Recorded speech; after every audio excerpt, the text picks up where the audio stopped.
ఈ రకంగా అక్కడ కమిటీలు ఏర్పాటు చేసుకోవడం. ఇంకొకటి ఏంటంటే ఎవరైనా మా మీద లైంగిక వేధింపులు జరిగినాయి, మమ్మల్ని ఇబ్బంది పెడుతున్నారు అన్న విషయాన్ని ఎవరైనా వచ్చి కంప్లైంట్ చేస్తే కంప్లైంట్ వాళ్ళు ఇచ్చిన తర్వాత కౌన్సిలింగ్ నిర్వహిస్తారు అధ్యక్ష.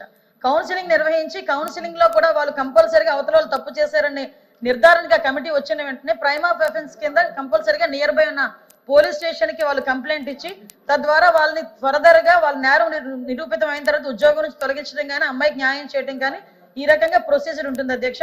దీని మీద ప్రత్యేకంగా నోడల్ అధికారి కింద కలెక్టర్లను కూడా ఏర్పాటు చేయడం జరిగింది అధ్యక్ష. దీనిలో ఎన్జిఓస్ కానీ అదేవిధంగా పోలీస్ డిపార్ట్మెంట్ వాళ్ళు కానీ ఎక్కువగా దీనికి women and child welfare department కి సంబంధించి ఎక్కువగా బాధ్యత తీసుకునే పరిస్థితులు కూడా ఇందులో ఉన్నాయి అధ్యక్ష. కాకపోతే ఇందాక నేను మాట్లాడేటప్పుడు అధ్యక్ష ఇందులోని చాలా క్లియర్ గా ఫిర్యాదు తీసుకోవడం దగ్గర నుంచి మళ్ళా న్యాయం జరిగేటంత వరకు కూడా ఫిర్యాదులు తీసుకోవడం దగ్గర నుంచి అధ్యక్ష న్యాయం జరిగేటంత వరకు కూడా పూర్తి బాధ్యతని కూడా ఈ రోజు కమిటీలు తీసుకునే పరిస్థితులు కూడా ఉన్నాయి అధ్యక్ష.